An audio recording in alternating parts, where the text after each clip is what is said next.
ವತಿಯಿಂದಲೂ ಸಹ ಶ್ರೀ ಯೋಗಿ ಆದಿತ್ಯನಾಥ್ ಜಿ ಅವರಿಗೆ ಗೌರವ ಸಮರ್ಪಣೆ ಸಾಧ್ಯವಾಗುತ್ತದೆ. Sir, we are all waiting for your guiding words and warm wishes, sir. ಬರಮಾಡಿಕೊಳ್ಳೋಣ ಶ್ರೀ ಯೋಗಿ ಆದಿತ್ಯನಾಥ್ ಜಿ.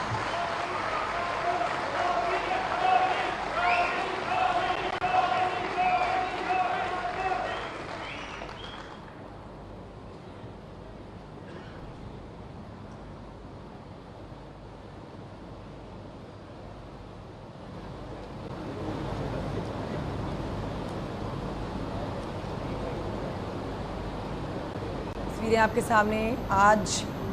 उत्तर प्रदेश से निकलकर कर्नाटक में इस समय मुख्यमंत्री योगी आदित्यनाथ मौजूद हैं। Institute of naturopathy and yogic science Chhemwan के आज के इस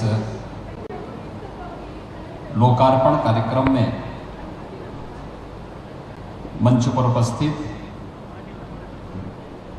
कर्नाटक के लोकप्रिय मुख्यमंत्री माननीय श्री बसवराज बोम्मई जी, श्री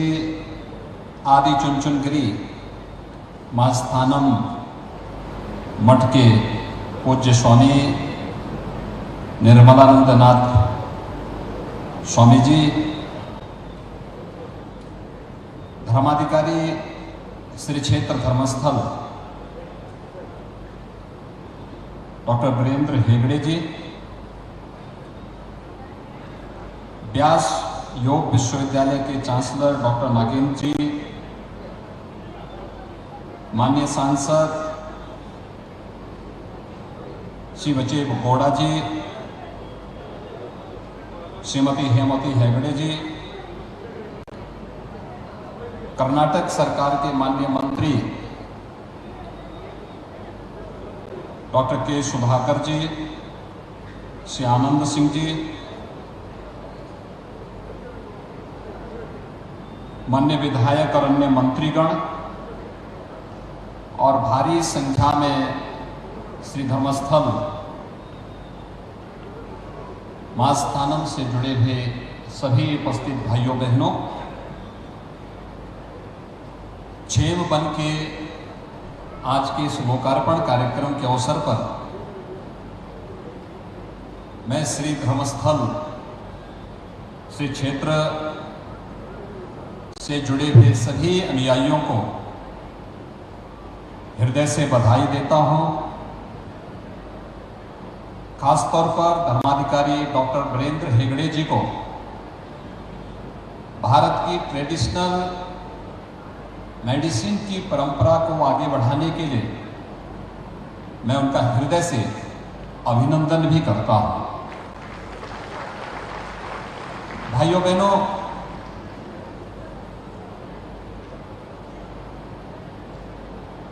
जब इस सेंटर के उद्घाटन का आमंत्रण मुझे प्राप्त हुआ तो मेरे लिए वो अद्भुत क्षण था।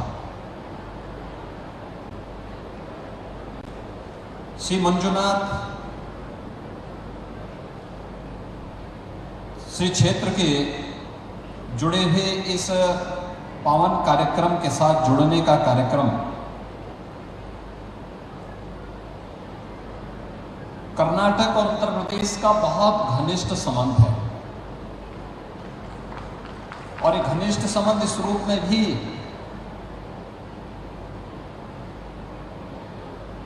कर्नाटक की परंपरा में भगवान श्री मंजुनाथ यह नाथ संप्रदाय की शैव परंपरा की ही मंजुनाथम गोरक्षम की उस परंपरा को आगे बढ़ाता है और एक सुदृढ़ आध्यात्मिक भाव के साथ एक दूसरे को जोड़ता है। मैं हृदय से अभिनंदन करूंगा डॉक्टर वीरेंद्र हेगड़े जी का, जिन्होंने धर्माधिकारी के रूप में भारत की ट्रेडिशनल मेडिसिन की इस परंपरा को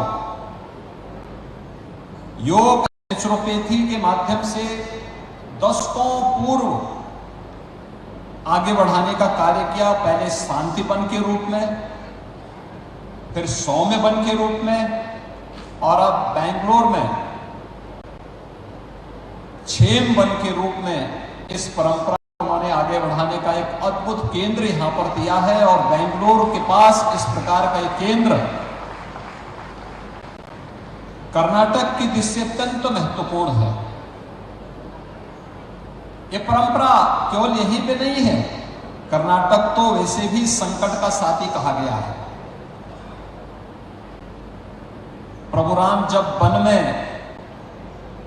सहयोग के लिए भटक रहे थे तो इसी कर्नाटक में बजरंगबली मारुति नंदन हनुमान जी ने उनकी सहायता करने के लिए आगे आए थे। यही कर्नाटक का क्षेत्र है।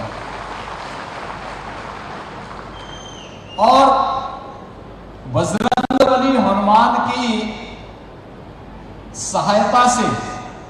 उस समय जो मजबूत सेतुबंध का निर्माण हुआ था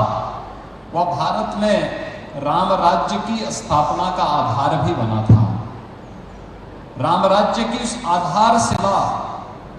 को मजबूत करने की जो प्रथम भूमि मानी जाती है वह कर्नाटक मानी जाती है। और कर्नाटक की धरती, चाहे वह श्री कालभैरेश्वर मंदिर आदि चुनचुनगिरी मास्तानम की पूज्य परंपरा के साथ जुड़े हुए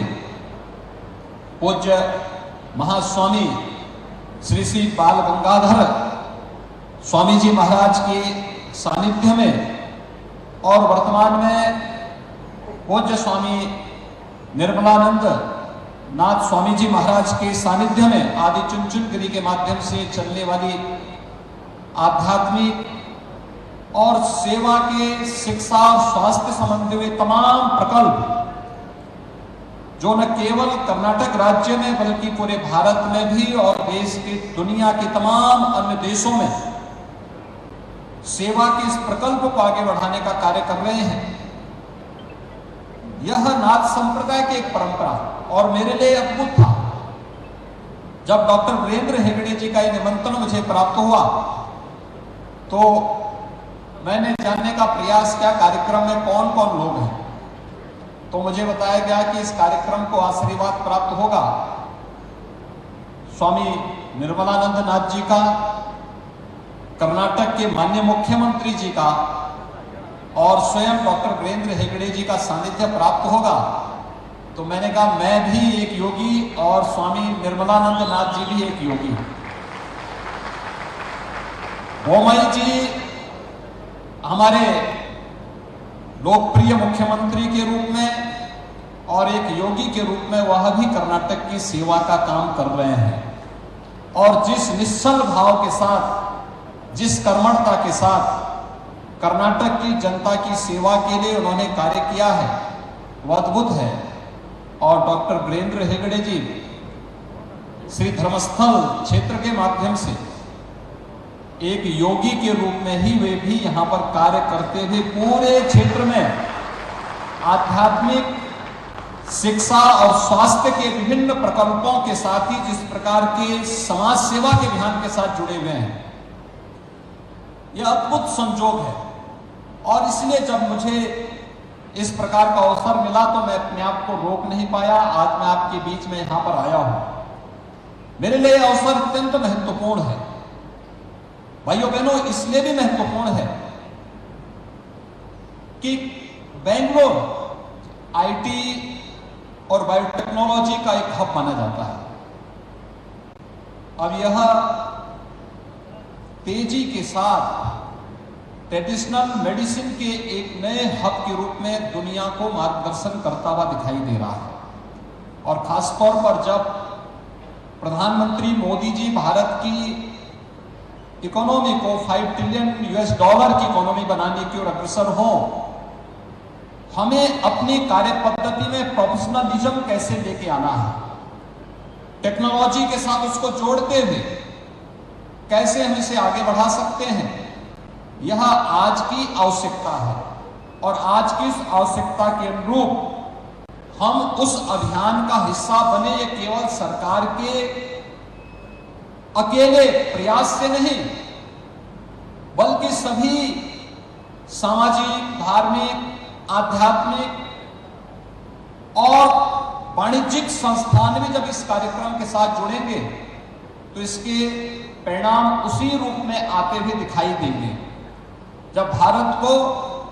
आधुनिक तकनीक की आवश्यकता थी तो आईटी के रूप में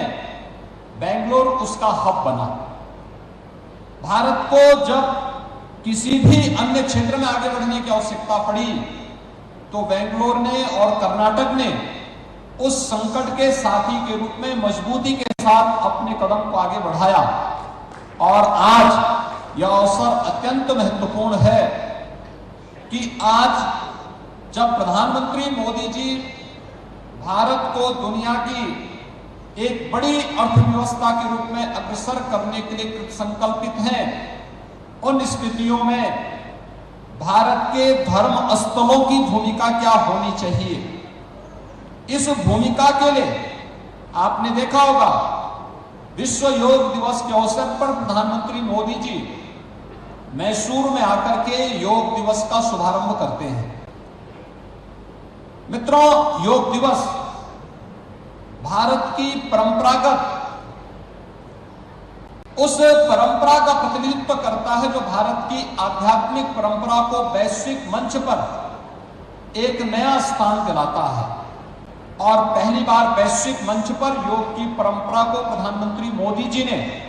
जिस मजबूती के साथ रखा, 21 जून की तिथि विश्व योग दिवस के रूप में आज पूरी दुनिया उसके साथ जुड़ती हुई दिखाई दे रही है।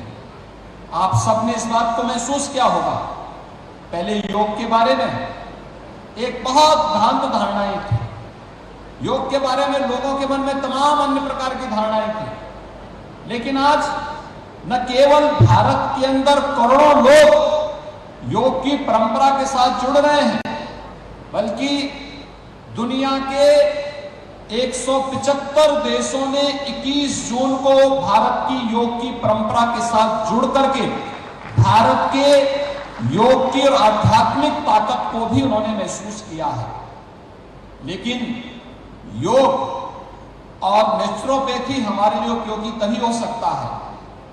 भारत की परंपरा ने, भारत की ऋषि परंपरा ने इस बात को माना है कि शरीर माध्यम खलु धर्म साधनम, यानी जितने भी धर्म के साधन हैं ये सभी शरीर के ही माध्यम से हो पाएंगे। हमारी इस बॉडी के माध्यम से ही उसे हम पूरा कर पाएंगे और एक स्वस्थ शरीर ही इन सभी कार्यों को संपन्न कर सकता है। योग की ताकत को, आयुष की ताकत को दुनिया ने इस सदी की सबसे बड़ी महामारी कोविड-19 के दौरान स्वीकार किया है। भले ही लोग आधुनिक चिकित्सा पद्धति के कारण उसके पीछे भागते रहे हैं, उसका अपना महत्व अपनी जगह है, लेकिन शरीर की इम्यूनिटी को बढ़ाना है तो हमें अपनी परंपरागत ट्रेडिशनल पैथी की तरफ ही जाना पड़ेगा। और उसमें योग का, नेचुरोपैथी का, आयुर्वेद का, यूनानी का, सिद्धा का, इन सब की अपनी भूमिका है। और इन सब ने जिस प्रकार की भूमिका का निर्वहन किया वह हम सब ने कोविड-19 के पिछले 2-2.5 वर्ष के अंदर जिस प्रकार की चुनौती विश्व मानवता के सामने आई थी, उस चुनौती के दौरान आपने देखा होगा कि कैसे भारत को प्रधानमंत्री मोदी जी के नेतृत्व में सुरक्षित निकलने का रास्ता मिलता गया। भारत की आबादी 135 करोड़ की, लेकिन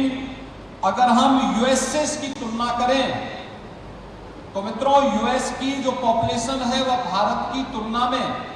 भारत का 1/4 है, लेकिन कोविड-19 से होने वाली जो मृत्यु है वह यूएस में भारत से दुगनी है। यानी हमसे 1/4 आबादी के बावजूद भारत से दुगनी मौतें कोविड-19 से अमेरिका में हो जाना इस बात को यह प्रमाणित करता है कि भारत के अंदर जो परंपरागत हमारी पद्धतियां हैं, जिन्हें हम आज आयुष के रूप में मान्यता देते हैं, इन पद्धतियों के कारण और हमारी जो परंपरागत व्यवस्थाएं हैं, यह व्यक्ति के जीवन को मजबूती प्रदान करने, उसकी इम्यूनिटी को बढ़ाने में इसकी बहुत बड़ी भूमिका है। और इस दृष्टि से यह क्षेमपन, योग, नेचुरोपैथी और भारत की ट्रेडिशनल चिकित्सा पद्धति को आगे बढ़ाने का एक बेहतरीन माध्यम बेंगलोर में श्री क्षेत्र धर्मस्थल की ओर से दिया गया एक नया महाप्रसाद है। और मैं इसके लिए श्री क्षेत्र धर्मस्थल के धर्माधिकारी डॉक्टर वीरेंद्र हेगड़े जी को, उनके सभी टीम के जितने भी मेंबर्स हैं, उन सबको हृदय से मैं बधाई देता हूं, हृदय से मैं उन्हें धन्यवाद देता हूं कि इस प्रकार के केंद्र की आज की आवश्यकता ये पूरे देश के अंदर है। कोविड-19 ने इसके लिए हमें एक बार फिर से आगाह किया है और मुझे बताते हुए प्रसन्नता है कि आज हम उत्तर प्रदेश में इसीलिए एक नए आयुष विश्वविद्यालय के साथ हम लोगों ने अपने कार्य को आगे बढ़ाया है। जब उत्तर प्रदेश में आयुष विश्वविद्यालय की स्थापना होनी थी तो मैंने उस समय डॉक्टर नागेंद्र जी का भी मार्गदर्शन लिया था। डॉक्टर नागेंद्र जी ने हमारी यूपी की टीम को उस समय मार्गदर्शन दिया था और उत्तर प्रदेश में आकर के उन्होंने स्वयं भी इस फील्ड को कैसे मजबूती प्रदान कर सकते हैं, ये कार्यक्रम आगे बढ़ेगा। अभी मुझे बताया गया कि नेचुरोपैथी से जिन छात्रों ने यहाँ पे डिग्री ली है, 300 से अधिक ऐसे छात्रों को वहां पर कार्य करने में उन्हें कोई दिक्कत है, मैं उस पूरे प्रतिवेदन को लूंगा और उत्तर प्रदेश में किसी भी ऐसे छात्र को दिक्कत नहीं होगी जिन्होंने नेचुरोपैथी से डिग्री ली है। उत्तर प्रदेश आयुष विश्वविद्यालय जो महायोगी गुरु गोरखनाथ के नाम पर ही है, गुरु महायोगी गुरु गोरखनाथ आयुष विश्वविद्यालय उत्तर प्रदेश शासन के द्वारा संचालित है और विश्वविद्यालय इसको मान्यता देकर के आगे बढ़ाने का कार्य करेगा और यहाँ की उस डिग्री को भी वही सम्मान जो आज कर्नाटक में है, वही सम्मान उत्तर प्रदेश के अंदर भी प्राप्त होगा। इसमें किसी प्रकार का कोई संदेह किसी को नहीं होना चाहिए। मैं आज के इस अवसर पर यहाँ पर आज जब कर्नाटक के अंदर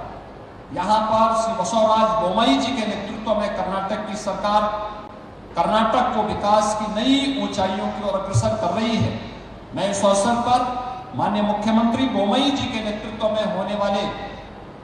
जो भी विकास के कार्य हैं और कर्नाटक को एक समृद्ध कर्नाटक, सुरक्षित कर्नाटक की ओर अग्रसर करने के उनके प्रयास की यहाँ पर मैं उसकी सराहना करता हूँ, उनका अभिनंदन करता हूँ और मुझे पूरा विश्वास है कि बोम्मई जी के नेतृत्व में कर्नाटक